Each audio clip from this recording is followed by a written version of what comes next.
Welcome to this MBL webinar on collective defined contribution pension schemes, or in the spirit of the pensions industry love of acronyms, CDC pension schemes. I'm Beth Brown, and today I'm joined by my colleague Sally McCormick. We're both from ARC Pensions Law, and we will be talking to you about CDC pension schemes. In our opinion, it's not quite as easy as ABC, but hopefully this webinar will help provide some clarity. It's long been recognised that the move from pure DB defined benefit pensions to pure defined contribution or DC pensions is quite extreme, particularly in terms of member outcomes. It's fair to say that auto-enrolment has gone a long way and has increased the amount of people saving into pensions, but there's still a retirement inadequacy problem in the DC pension space. For these reasons, lots of people have been looking for another option, in principle at least, and then enter CDC pension schemes. CDC pension schemes are a newish type of money purchase or defined contribution pension scheme set up under trust by one or more connected employers, for now anyway, but more on that later, which is authorised by the pensions regulator as a CDC pension scheme. The Pension Scheme Act 2021 introduced the current statutory framework for the establishment, administration, authorisation, supervision of CDC pension schemes, with the details in regulations. Bearing in mind some of the concerns I've just mentioned, CDC pension schemes are often viewed as sitting between traditional DB and DC schemes. So today, Sally's going to start by setting the scene by talking to you about the background to CDC pension schemes, including the legislative pathway. I'm then going to focus on the features of a CDC pension scheme, particularly how they're different to the other types of pension scheme. After this, Sally's going to cover how it works, focusing on authorisation and supervision of CDC pension schemes. Then I'll move on to talk about some of the key benefits and hand back to Sally to cover some of the key risks. And then we'll finish off by talking about some of the future developments coming down the pipeline, with me talking about the extension of CDC pension schemes beyond single employer and connected employers to expand to unconnected multiple employers. And Sally will talk about retirement-only CDC pension schemes. In this webinar, we will focus on whole-life single-employer CDC pension schemes until we get to the future development section. And on that note, I'll hand over to Sally to give you some background to CDC pension schemes. Thanks, Beth. So turning to the first slide then, collective defined contribution is often described as a middle ground or third way between defined benefit and defined contribution. The policy background to that middle ground will be familiar to all. In simple terms, private sector defined benefit pension provision has continued to decline over many years, while concerns about the adequacy of retirement income from ordinary defined contribution schemes are well known and documented. CDC has therefore attracted attention as a model that brings together features of both defined benefit and defined contribution. Turning to the next slide then, although CDC may feel like a current hot topic, as this timeline shows, its development has been long and gradual, spanning well over a decade. In fact, the potential for CDC or similar collective arrangements was being explored as early as 2008.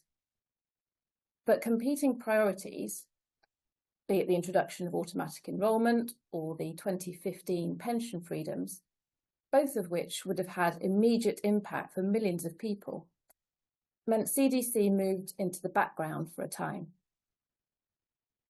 CDC returned to the forefront of policy discussions in late 2018, when the DWP published its consultation on delivering CDC pension schemes. This led to the Pension Schemes Bill 2019, although the COVID pandemic delayed progress.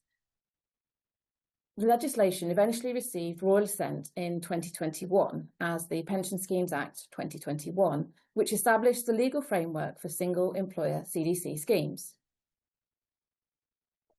The Act was supplemented by the August 2022 regulations, setting out the detail on the authorisation and supervisory regime for single-employer CDC schemes.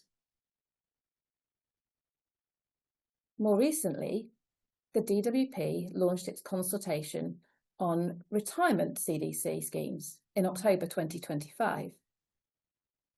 The response and draft regulations are still awaited. For the immediate time being then, only single employer schemes and whole life schemes are permitted under the Pension Schemes Act 2021 and 2022 regulations. However, looking ahead from today on the timeline, the 2025 regulations, which extend the framework to allow unconnected multiple employer CDC schemes, come into force in a little over 2 months at the end of July. In addition, the regulator's revised CDC Code of Practice was laid before Parliament last month. It expands the existing code to cover multiple employer schemes and is expected to come into force in mid-October. The first unconnected multiple employer schemes could potentially be operating from early 2027. So, although CDC has taken a long time to reach this point, it is now a live part of the UK pension landscape. The Royal Mail Collective Pension Plan launched on 7th of October 2024 as the country's first and still only single employer CDC scheme. And the next phase of development, unconnected multiple employer CDC, is already scheduled. As later slides will show, retirement CDC is set to widen that development further. And with that, I will hand over to Beth to cover the features of CDC pension schemes. As mentioned already by Sally, a CDC pension scheme is referred to as the third way. It's considered this hybrid between DB and DC pension schemes. Therefore, before we delve into the features of a CDC pension scheme and look at how it's different to other types of pension scheme, I think it would be helpful just to really quickly talk about a few of the key features of DB and DC schemes. I know these features will be familiar to all of you, so I'm only intended to pull out some of the key points and cover them very briefly. You'll see set out on the slide that we've got the features of DB and DC schemes. So in a DB pension scheme, members are paying fixed member contributions, but the sponsor and employer contributions are not fixed. Instead, the sponsor and employers have to fund any deficit which arises due to the fact that the sponsor employer has an obligation to fund the benefits to members, which are a defined amount and they're guaranteed. This means that it's the sponsor and employer that bears the primary funding risk in a DB pension scheme. Turning to DC pension schemes, here both members and the employer pay